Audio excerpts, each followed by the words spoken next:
Hello, and welcome to another update video about Bitcoin. On the Bitcoin chart, yeah, the price is still caught in a correction. Corrections can move sideways, or basically they're just counter trend moves, right? So even sideways action represents a corrective pattern. Couple of weeks ago, that was, well, I think 1.5 weeks ago, nearly 2 weeks ago, mentioned to you that we're entering this correction, and yeah, since then the price has only moved in corrective patterns up and down in three-wave structures.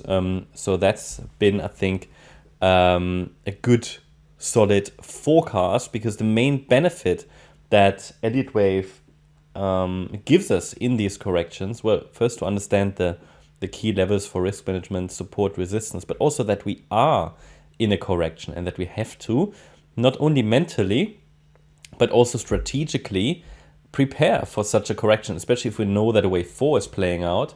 We typically need to understand and adjust for frequent changes in structure, quick up and down movements, roller coaster ride, probably also some boring price action, and just choppy whipsaw like character, whipsaw price action up and down, without clear direction. That's exactly what we've seen. So absolutely not unusual for a wave 4 correction, because we see it currently as a wave 4.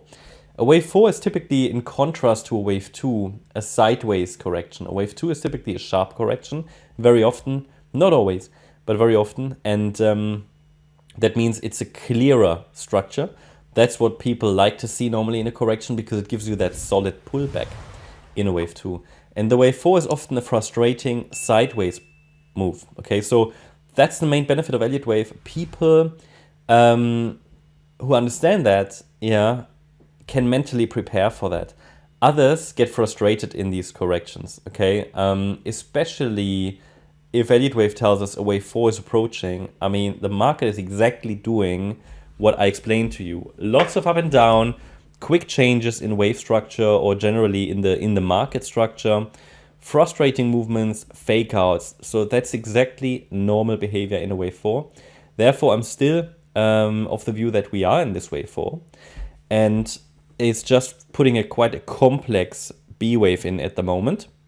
So the wave count hasn't changed. The idea is still that in an ideal world, it's forming an A, B, C structure. Preferred interpretation would still be for the price to react somewhere here to resistance in 3 waves, and then come down in 5 waves into the support area that starts at $39,260, or at the very least, I'd like to see the price move below the low of the A wave in 5 waves, because a C wave is a 5-wave move. We also have support then at $36,300 and $34,070. And that's sort of the ideal structure, A, B, C. My perspective will remain that we get this C wave down until the market can fill in the white wave count. That would be a breakout count. Wave 1 already in, wave 2 already in, wave 3 would need to stretch a little higher ideally, then a 4 and a 5. If we get those 5 waves, it would be a diagonal pattern, probably a leading diagonal, and then we call that the wave 1. And once I see this wave 1 of a larger degree 5th wave, I will add the support level for the wave 2 for the next, let's say, pullback zone in a wave 2, and then we can look at that as a breakout setup. But until I see the 5 waves, I don't trust the white wave count. Why? Because the white wave count is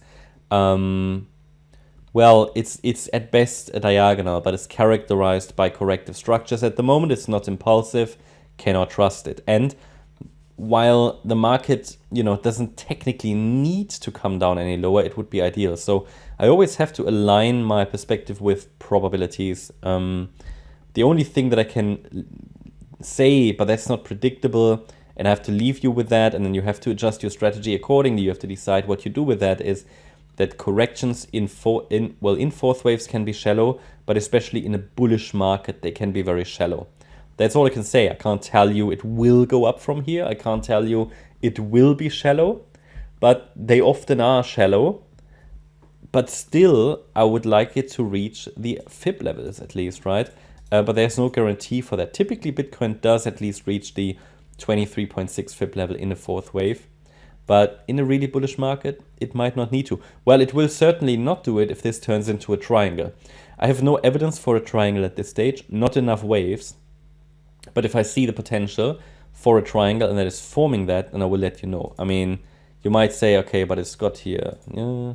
But we haven't got enough touch points for a reliable triangle, okay? So it would need a few more ups and downs, lower highs, higher lows for that. Then in yesterday's video, I indicated to you that it would be ideal if the price stretches a little higher here, even in the yellow count, in this C wave of wave Y of B. It did that, okay? But it hasn't really reached, I mean, also when we talk about ideal structures, which are not a must, but they're all we've got.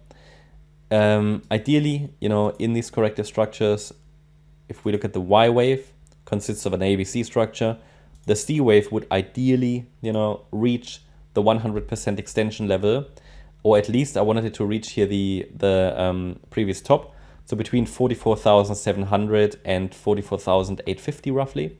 Still sort of ideally what it should ideally reach. Well, it pushed higher, but got rejected again here at the 88.7 retracement. So just mentioning that could still stretch a little higher if it needs to. Consolidation on a high level here.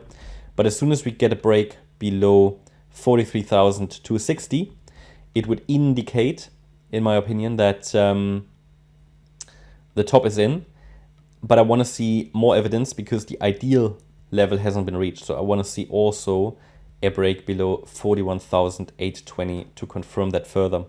So until then, you know, Bitcoin is gonna hover around a little bit. I don't expect major moves over the, let's say, the festive period, but you never know. Especially altcoins seem to be very exciting at the moment, whereas Bitcoin, yeah, just consolidates, which is also, you know, what I made you aware about already weeks, if not months ago, that once Bitcoin gets into this price range, maybe even a little higher, and then consolidates, that's when often a lot of the excess liquidity or just sort of money flows from Bitcoin into the altcoins. Yeah. Or even, you know, people get interested in the crypto space again. And when Bitcoin doesn't move, then money flows into these altcoins, which we start to see right now. That's my update about Bitcoin. Hope you liked the update. If you did, please hit the like button, leave a comment and subscribe. And if you really like the content, then please check out the channel membership and also make sure that you follow us on Instagram and Twitter for additional content. If you're interested in daily updates about the S&P 500 and also stocks, then check out our stocks and S&P 500 service.